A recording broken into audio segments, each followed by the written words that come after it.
Happy Life, chapter 132. The natural events of human existence are seen as misfortunes.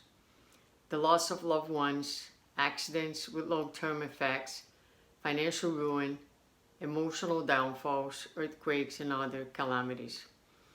While they are clearly serious problems, they do not qualify as real disasters, except for those who allow themselves to be upended by their effects, wiping out life's higher objectives.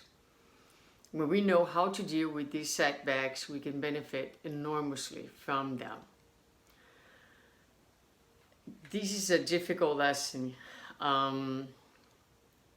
especially when we are talking about like big calamities in our lives. But you want to start by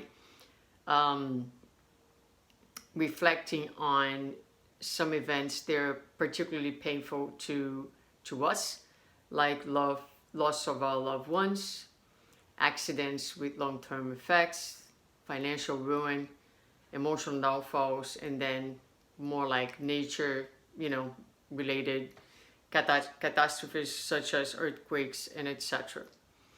So she recognizes that they are indeed serious problems, but what is relevant in this message is that she says that they are not real disasters.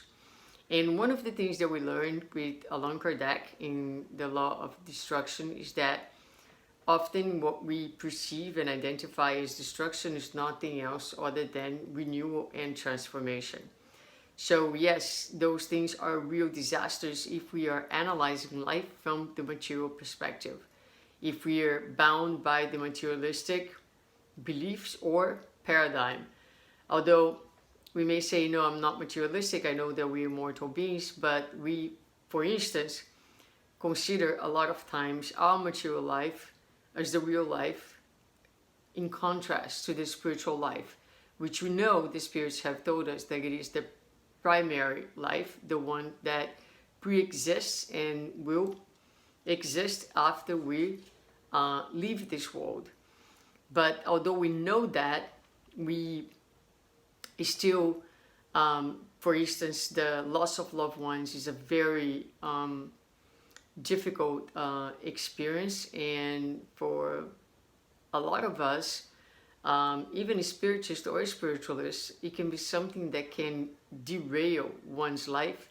A lot of times the meaning of our lives is not in what we are doing and the ways we are contributing to life and in our relationships, but we are so possessed by our relationships.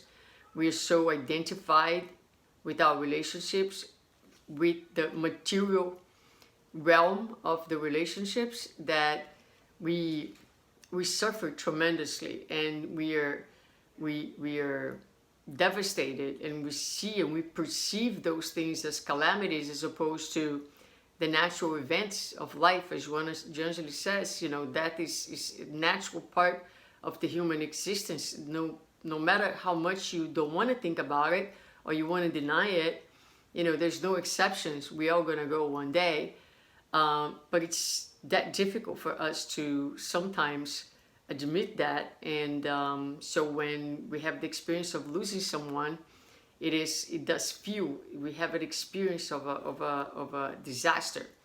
So that's what she's saying here. So it will be those situations, all of them that she described, will be experienced as real disasters when we wipe out life's higher objectives. In other words, when we lose touch with what life is truly about and what is the objective of being here in this material realm. So when we know how to deal with these setbacks, we can benefit enormously from them. Because the reality is that we are incarnated and immersed in this material world precisely to understand that we don't belong here, and that matter is not the end, but the means to the end. And the end is to understand that we are immortal, immaterial, and that is our essence. And so nothing that is in this world that we identify so strongly with actually defines us.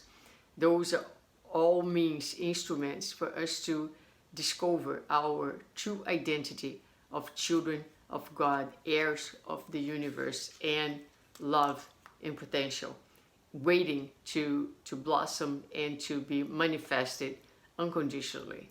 So let's think about that, and certainly that type of thinking and that type of view will help us to have a better life, a better today, and a better tomorrow.